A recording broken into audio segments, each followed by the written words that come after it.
আসসালামু আলাইকুম, welcome back to my channel. আজ ফার্স্ট টাইম একটি জিনিস রান্না করছি এবং প্রথমবারই খাবো, আগে কখনো খাইনি। অনেকেই বলে কলার মোচা খেতে নাকি খুবই মজা, তাই ভাবলাম যে একটু ট্রাই করে দেখি।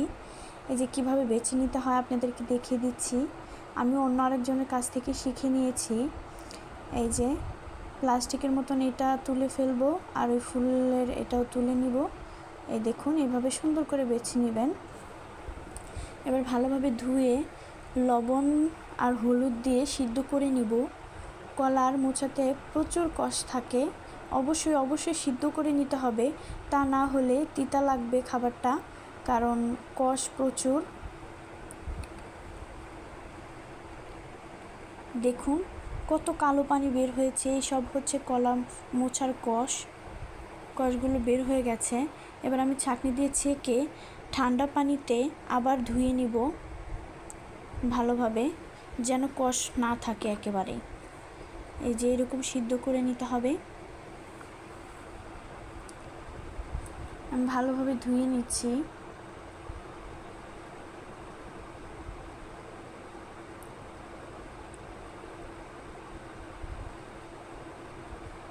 এবার একটি পাত্রে দিয়ে দিচ্ছি তেল, পেঁয়াজ দিয়ে দিয়েছি, এলাচ, দারচিনি, মাংসের যত উপকরণ আছে সব কিছুই। এটা আসলে মাংসের মতো রান্না করতে হবে, একদম দেখতে ঝুরো মাংসের মতন হবে, তো ওইভাবেই আমি রান্না করছি। আদা দিয়ে দিচ্ছি, এবার রসুন দিয়ে দিব পরিমাণ মতো, রসুন বাটা।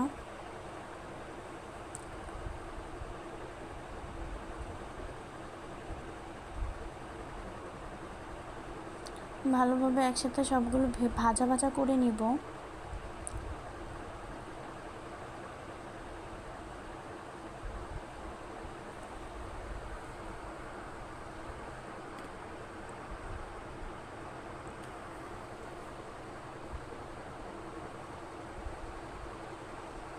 আপনারা যারা কখনো ট্রাই করেননি তারাও খেয়ে দেখতে পারেন, মজাই হয়, খারাপ না।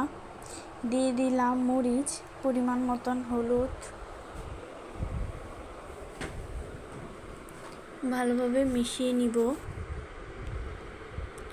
একটু পানি দিয়ে কষিয়ে নিচ্ছি। এবার দিয়ে দিচ্ছি ধনিয়া গুঁড়া,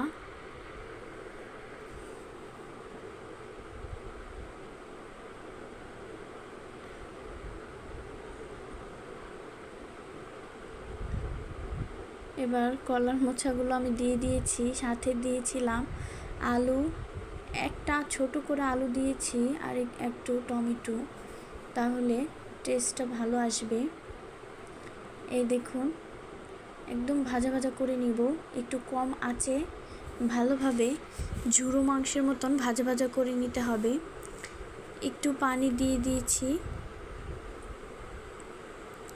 এবার ঢেকে দেব। ফার্স্ট টাইম খেয়েছি, খেতে ভালোই হয়েছে, খারাপ না। আপনারাও এভাবে ট্রাই করতে পারেন, একদম ঝুরো মাংসের মতন। কয়েকটা কাঁচামরিচ দিয়ে দিয়েছি একটু ভালো ফ্লেভারের জন্য।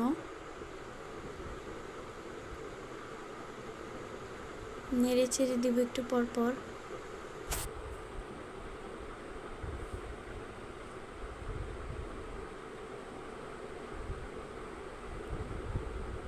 এই যে আমার রান্নাটা প্রায় হয়ে গেছে,